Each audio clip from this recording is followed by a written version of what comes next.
The Grand Oriental here in Colombo. This is one of the great harbors of the world. From here, ships embark on voyages all over the Indian Ocean. It's a sea I've come to love, and I've spent hours exploring its depths. In fact, I celebrated my 75th birthday 100 feet down, 5 miles off the coast here. The oceans of the world hold many secrets, weird creatures, perhaps even our old friend, the great sea serpent. But there are many other mysteries much nearer the surface. Seafarers tend to be good observers, but when they say they've spotted a mermaid, can we really believe them?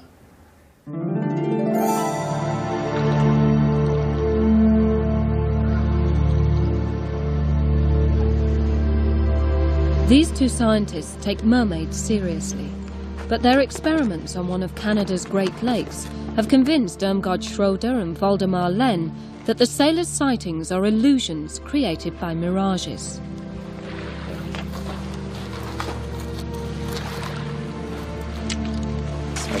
We get a nice, faint, but nice mirage of Willow Island. I can actually identify the trees on it. Lenn has photographed mirages to study the phenomenon. Here, the setting sun is distorted like an abstract painting. This looks like a UFO, but it's really the upside-down image of the island beneath. A mirage is an optical illusion created when light rays are bent in freak weather. A mermaid sighting in a Viking saga struck a chord with Irmgard Schroeder. Well, the mermaid was described as a very tall monster, and it appeared to rise straight out of the water. It had a shoulder, neck, head, eyes, mouth, and from the shoulders down, it seems to narrow down. In other words, this animal had never been seen from the waist down. In my opinion, sightings of mermaids and mermen are bound to be mirages of common objects. They could be mirages of, I guess the best ones would be sea mammals, like whales, walruses, seals. If there happens to be a good mirage active at the time, this will elongate their head into a tall, thin object. Once we had the theory of the merman fairly clear in our minds, we thought we'd better get some photographic evidence that such things could actually happen. So I began to take field trips to Lake Winnipeg.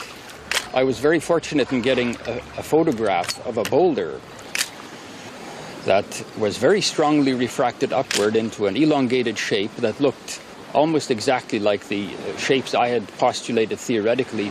At the time I took the picture, I didn't even know that it was a boulder. I just took the picture. Subsequently, I was able to identify where it was by recording the line of sight.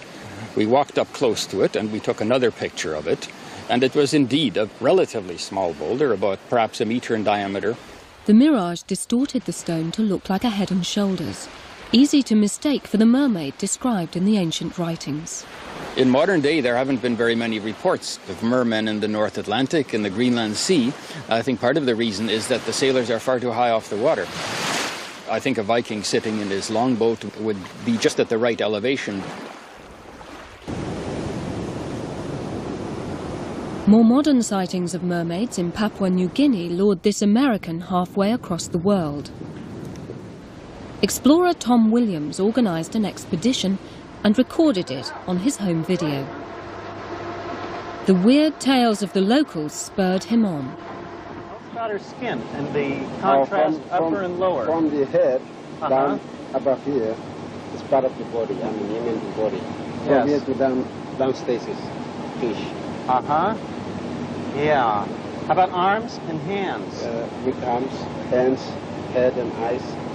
What were her hands like? Look like a human being.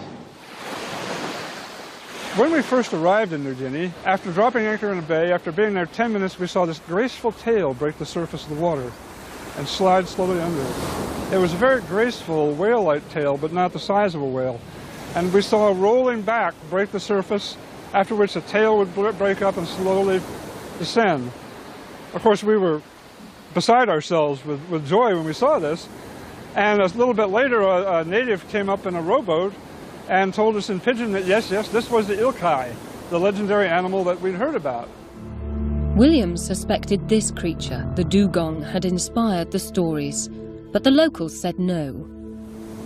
There is a different word in the general language for dugong, And the New Guinea pigeon, there is a distinction between dugong and a mermaid as well. We ran into several people whom we interviewed in pidgin who described it as ladyfish. The pidgin word for dugong is Bomakau Balong Solwara, which is saltwater cow, literally translated.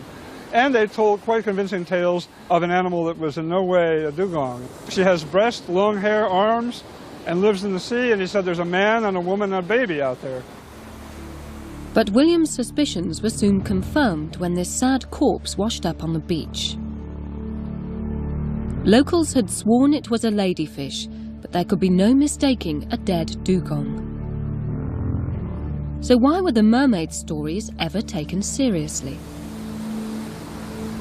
Well, it's probably like any sort of men's association anywhere in the world. Somebody tells a story, and nobody's really sure whether he's lying. And so somebody comes back with another story, and pretty soon there's this club, and if you don't have a story, you're not a member of the club. So you don't call each other for lying, you just add to the stories, and pretty soon everybody winds up trapped in this belief system. It happens in bars around the world, so why not in New Guinea? At Edinburgh's veterinary school, the X-ray team has a most unusual patient. Could this tiny creature be a baby mermaid? One of these before, what do you reckon? Do you reckon maybe a small cat or a lizard? Try it as a small cat and I'll see if that works out.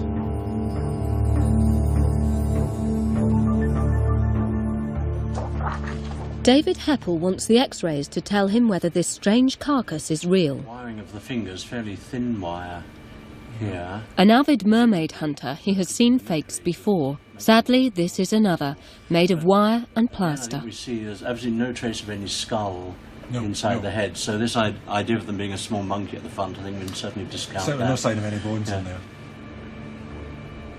At the Museum of Scotland, David Heppel is curator of molluscs, but he still finds time for his hobby, collecting eyewitness stories of mermaids. He's netted a rich haul from Scottish seas. There are actually more sightings and reports of mermaids from Scotland than from anywhere else in the world.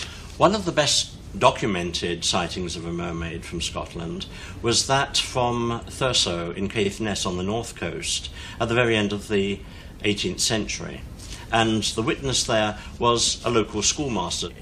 In the Times of the 8th of September 1809, he wrote, "In the course of my walking on the shore at Sandside Bay, my attention was arrested by the appearance of a figure resembling an unclothed human female, sitting on a rock, combing her hair.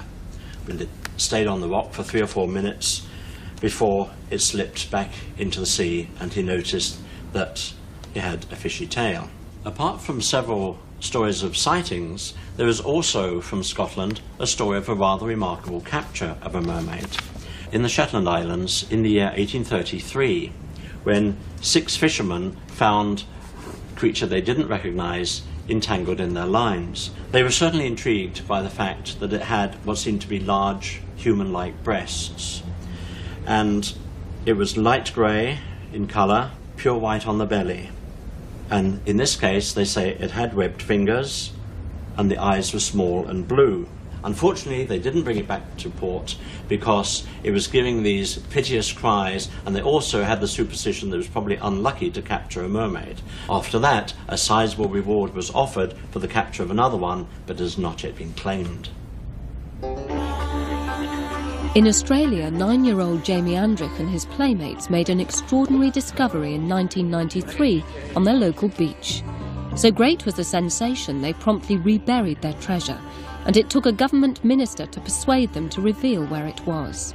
This was the cause of the fuss, a vast fossilised egg laid by the extinct elephant bird. For Jamie, the discovery meant celebrity status. The egg will go on display in the city, but for the kids at Cervantes Primary, a first-hand look at the fossil that has become Jamie's golden egg. But whether it lasts another 2,000 years is anybody's guess. What do you think, Jamie? Monica Koss, 7 Nightly News. On the other side of the world, at London's Natural History Museum, prehistoric bird expert Cyril Walker is excited by the discovery too. Elephant bird eggs are really just like gold dust. There are only 27 specimens in the world. We are very fortunate to have 11 of them. They are really, really rare. A single elephant bird egg would have held 2 1/4 gallons of yolk, 150 times as much as a chicken's. Without doubt they're the largest egg you'll ever find. The largest animal possibly as well, as far as weight is concerned. The moa from New Zealand possibly stood a little higher, which we have a bone here, the leg bone. But the major thing that we have with the elephant bird, of course, is its size, hence the name elephant bird. Now, if we look at the thigh bone, which is this bone here, and compare it with the moa bone, one can start to get some idea of the actual size of this animal.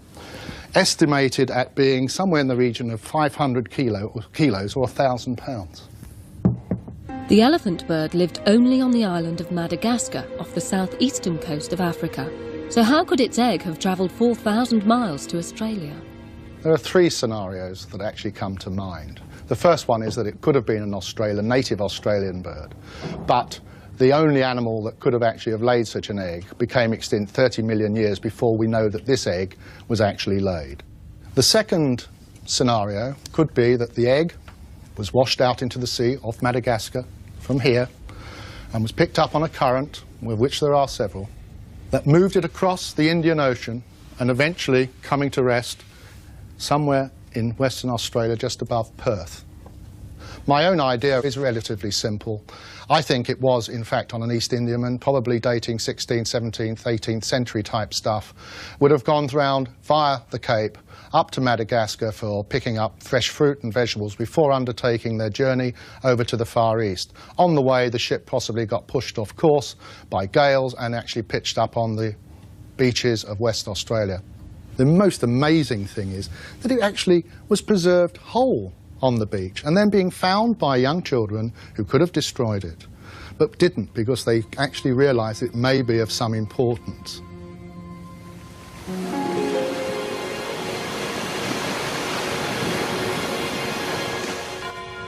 The Marshall College Museum in Aberdeen on the east coast of Scotland boasts a strange exhibit, delivered almost to its door by the waters of the North Sea. It has always fascinated curator Charles Hunt. We're looking at an Inuit kayak that's been in the University of Aberdeen's possession for about 250 years.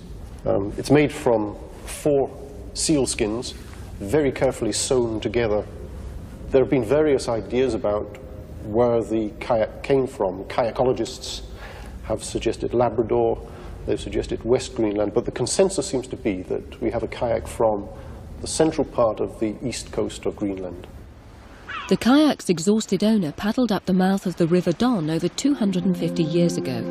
He was an Eskimo who had somehow made the perilous journey from Greenland more than 1,200 miles. He died within days. The impact on the local people when they saw this hairy man come out of the sea in this very slight boat is very difficult to comprehend. People who probably never left their villages, suddenly to have this visitor from outer space arrive on their doorstep. But this was not the first time such people had been seen. Eskimos had made the journey to Scotland before. Sighted off the Orkney Islands in the 17th century, they had been accused of frightening the fish. I think it is highly unlikely that a kayaker could paddle his way from Greenland to Scotland, covering 1,200 miles of high sea. That is the shortest distance he would have to cover. It seems to me that it is somewhere between very unlikely and impossible that he made the journey by his own efforts.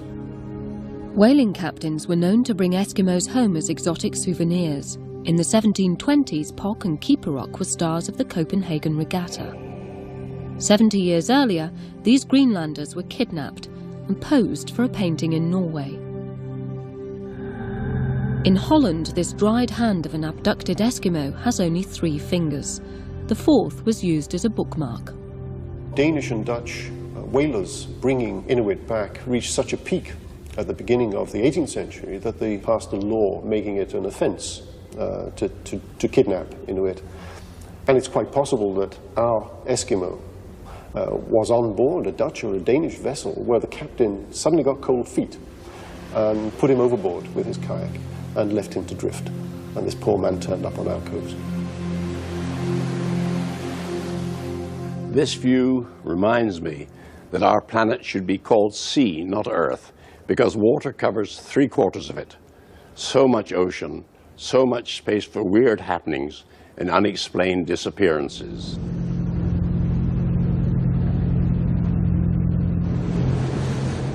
Off Scotland, Coast Guard Alistair Smith is heading for the Flannan Islands, 14 miles from the nearest land in the wild North Atlantic. In 1900, another ship made this journey. She had come to relieve Flannan's 3 experienced lighthouse keepers. First mate Joe Moore climbed ashore, but soon came running back in terror. The light was trimmed, the living quarters were tidy. Only 2 sets of oilskins and boots were missing. 1 chair was overturned in the kitchen, but the island was deserted. On shore, head keeper James Duckett had lived in this house with his family. His daughter remembers the last time she saw him. My brother and I were playing out in the garden, and we looked up and it was my father coming out. He was going back from his leave, and he walked up the garden and lifted both of us and kissed us and walked away, shut the gate. And we stood and looked after him a minute or 2. Watched him walking up the road. We lived in a house right at the sea. The sea was just across from us. And we ran after him shouting, "Daddy, Daddy." And he turned at the corner, very corner, and walked slowly back, lifted us up again.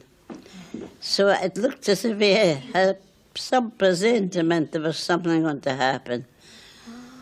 We never saw him again. That was the last time we saw him.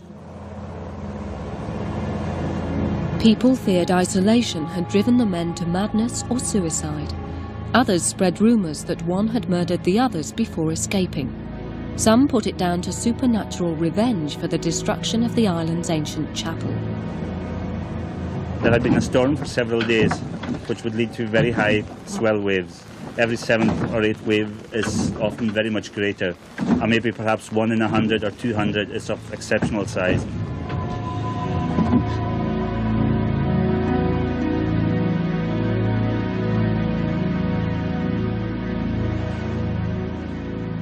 That crane pedestal had been damaged during the storm, and when the rescuers arrived several days later, the crane had disappeared. It had been completely swept away. It looks as if 2 keepers, the principal keeper and 1 other, went out to check the southwest landing. The 3rd man would have kept a weather eye out to sea, as he was a lot higher up, to keep an eye out for large swells coming in. I think he noticed a very large one coming in, ran out without putting on his sea boots and oilskins to warn his companions. But I think the wave came in and was sufficiently large to sweep all 3 of them off the landing and into the sea. The men from Edinburgh all came to see Mother. There were about 5 of them. And we were playing in the house at the time when the doorbell rang. When Mother opened the door, these men were all standing outside in the passageway, come with the news of the accident to tell them that Father and all the men were washed away. The corporate headquarters of the Atlantic Mutual Insurance Company holds the key to another mysterious disappearance.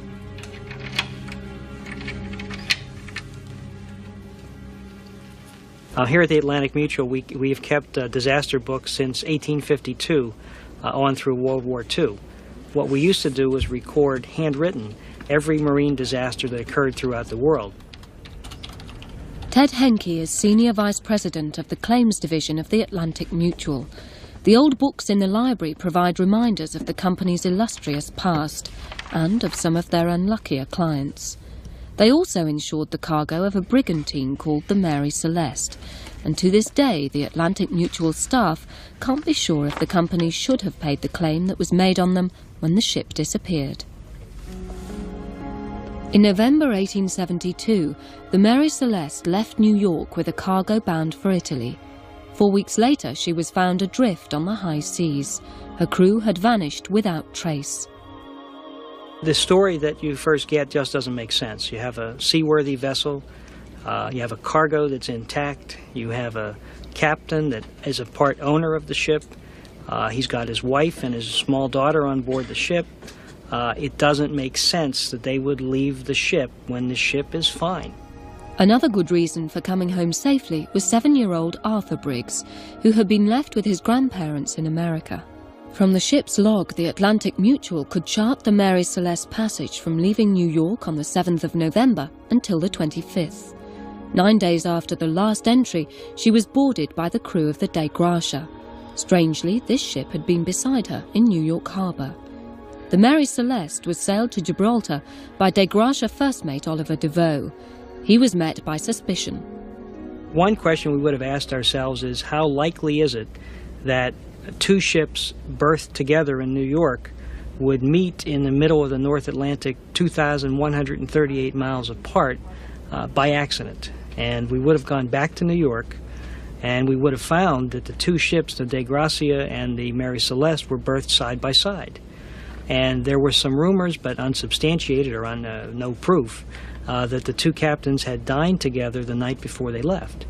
I don't know what to make of that, but that's an interesting fact.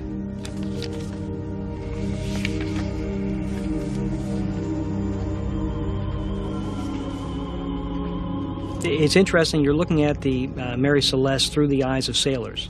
So the first thing they look at is to see that the sails are in order and the riggings and all that. But then they begin to look below into the cabin to find things that just appear odd. Everything is soaking wet inside, but they're intact. There's trunks full of clothes intact. There are provisions that they used to sail the ship. They ate the food that was on Mary Celeste, so it was full food. There was the impression the beds were not made. Now, there's speculation that this, whatever occurred, happened between 8 a.m. and noon. In that world, in that small cabin, you don't leave your beds unmade. You tidy things up. Sailors, by nature, are very tidy people, and Mrs. Briggs, the captain's wife, was a tidy woman. She would have tidied up. The lifeboat was gone, but the only thing that they could tell that they took with them was some navigational tools. They didn't even take their pipes, their smoking pipes, which is something every sailor in those days carried with him everywhere he went. Acres of print have been devoted to trying to explain the mystery. Perhaps there was an extraordinary accident that resulted in all on board falling into the sea. Or could there have been such a disease on the ship that death with the sharks seemed preferable? The best theory as to what happened has to do with the cargo they were carrying. They had 1,700 barrels of alcohol, and when you go across the ocean, from time to time, barrels break and leak. It's very likely that when they smelled that alcohol, they could have panicked. They could have even been a little influenced by the smell of the alcohol and maybe weren't thinking right. They maybe grabbed the lifeboats, took a line, threw it over one of the railings or tied it to the mast or whatever, and drifted away from the boat to let the fumes clear up. And this could be the equivalent of somebody locking their keys in the car door and oops, and there goes the ship. As it turns out, there was a squall at that time, and once the tow line breaks, the people that are left in that lifeboat have absolutely no chance. In the 19th century, the company paid the claim against them. Would it have done the same today? If we had to prove this case today, we'd probably pay the claim. This falls into one of those categories where we suspect a lot, and we have a lot of suspicions, but we couldn't prove it. And if you can't prove fraud, you can't deny for fraud, and you pay the claim. I'm rather glad that we don't know exactly what fate befell the crew of the Mary Celeste, because the answer might be boringly simple. I heard a story recently about a deserted luxury yacht found drifting in the Mediterranean. It turned out that its crew and passengers had all gone for a midnight swim, and someone had forgotten to lower the ladder. The Grand Oriental here in Colombo. This is one of the great harbors of the world. From here, ships embark on voyages all over the Indian Ocean. It's a sea I've come to love, and I've spent hours exploring its depths. In fact, I celebrated my 75th birthday 100 feet down 5 miles off the coast here. The oceans of the world hold many secrets, weird creatures, perhaps even our old friend, the great sea serpent. But there are many other mysteries much nearer the surface. Seafarers tend to be good observers, but when they say they've spotted a mermaid, can we really believe them?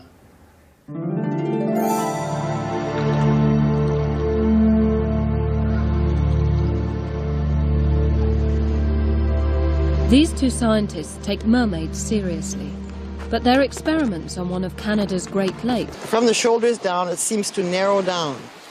In other words, this animal had never been seen from the waist down. In my opinion, sightings of mermaids and mermen are bound to be mirages of common objects. They could be mirages of, I guess the best ones would be sea mammals, like whales, walruses, seals. If there happens to be a good mirage active at the time, this will elongate their head into a tall, thin object. Once we had the theory of the merman fairly clear in our minds, we thought we'd better get some photographic evidence that such things could actually happen.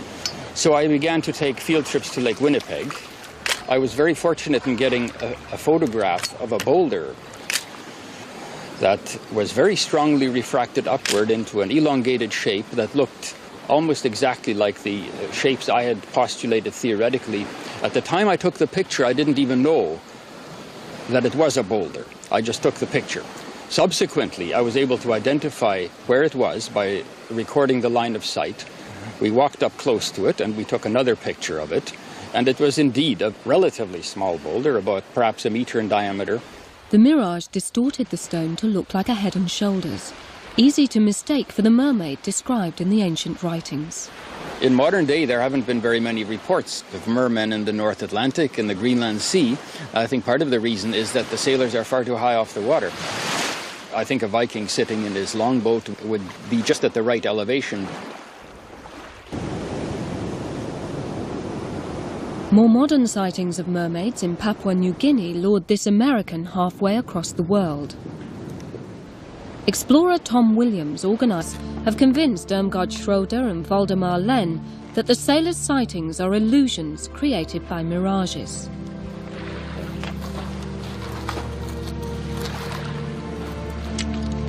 We get a nice, faint but nice mirage of Willow Island. I can actually identify the trees on it. Lenn has photographed mirages to study the phenomenon. Here, the setting sun is distorted like an abstract painting.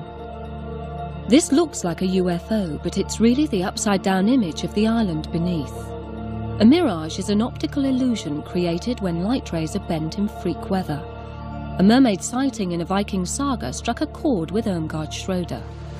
Well, the mermaid was described as a very tall monster, and it appeared to rise straight out of the water. It had a shoulder, neck, head, eyes, mouth, and an expedition and recorded it on his home video.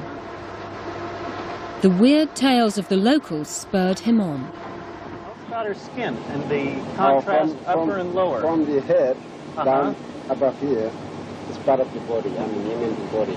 From here to down stasis, fish. Yeah. How about arms and hands? With arms, hands, head and eyes. What were her hands like? Look like a human being. When we first arrived in New Guinea, after dropping anchor in a bay, after being there 10 minutes, we saw this graceful tail break the surface of the water and slide slowly under it. It was a very graceful whale-like tail, but not the size of a whale. And we saw a rolling back break the surface, after which the tail would break up and slowly descend. Of course, we were beside